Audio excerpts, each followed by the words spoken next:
বঙ্গবন্ধুকে টিকিয়ে রাখতে চায়, যারা পুরাতন রাজনীতিকে টিকিয়ে রাখতে চায়। আমরা বলেছিলাম আসুন জাতীয় সরকার করি, দেশটাকে পুনর্গঠন করি, সকল বিভাজন সবকিছুর উঠে গিয়ে বাংলাদেশকে নতুন করে গড়ে তুলি। কিন্তু তারা আমাদের সেই প্রস্তাবে সায় দেয়নি। তারা বলেছিল 3 মাসের মধ্যে নির্বাচন দিতে হবে, আবার বলেছে 6 মাসের মধ্যে নির্বাচন দিতে হবে। ক্ষমতার ভাগ বাটোয়ারা ছাড়া দেশ সংস্কারের কোনো বিষয়ে তাদের কোনো সমর্থন পাওয়া যায়নি। জুলাই গণঅভ্যুত্থানে নেতৃবৃন্দ এবং জাতীয় নাগরিক পার্টির আমরা দেশের সংস্কার চেয়েছি, বিচার চেয়েছি এবং নতুন সংবিধান চেয়েছি। কিন্তু এই সকল জনদাবির বিরুদ্ধে দাঁড়িয়ে যাচ্ছে একটি পক্ষ,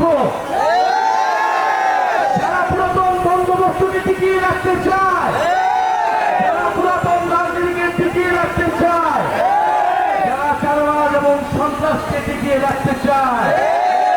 কিন্তু আমরা বলেছি গণঅভ্যুত্থানের পরে এত মানুষের জীবন দানের পরে তারা যদি মনে করে তারা আগের পুরাতন রাজনীতি করবে, তাহলে এটা এত সহজ হবে না।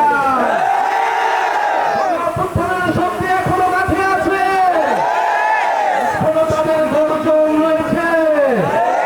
প্রিয় সন্তানী বন্ধুগণ, তারা ভেবেছিল মোবাইল রাখে ক্যামেরা নিয়ে দেখিয়ে ক্ষমতার ভাগ বাটোয়ারার লোক দেখিয়ে তারা গণঅভ্যুত্থানের শক্তিকে কিনে নেবে।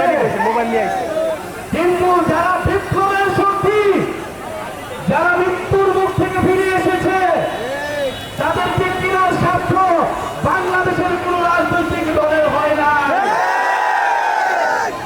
বলা হয়েছে দরজা নাকি খোলা আছে। আমরা বলেছি 5ই আগস্ট দরজা আমরা খুলে দিয়েছিলাম। আব্দুল্লাহ বলেছে আমরা এই অভ্যুত্থানের আপনাদের জন্য দরজা খুলে দিয়েছিলাম। 5ই আগস্ট আমরা বলেছিলাম আসুন জাতীয় সরকার করি, দেশটাকে পুনর্গঠন করি, সকল বিভাজন সবকিছুর উঠে গিয়ে বাংলাদেশকে নতুন করে গড়ে তুলি। কিন্তু তারা আমাদের সেই প্রস্তাবে সায় দেয়নি। তারা বলেছিল 3 মাসের মধ্যে নির্বাচন দিতে হবে, আবার বলেছে 6 মাসের মধ্যে নির্বাচন দিতে হবে। ক্ষমতার ভাগ বাটোয়ারা ছাড়া দেশ সংস্কারের কোনো বিষয়ে তাদের কোনো সমর্থন পাওয়া যায়নি। আমরা বলেছিলাম আমরা দেশের ভিতরে শত্রু তৈরি করতে চাই না, আমরা ঐক্যবদ্ধভাবে দেশ পুনর্গঠন করতে চাই।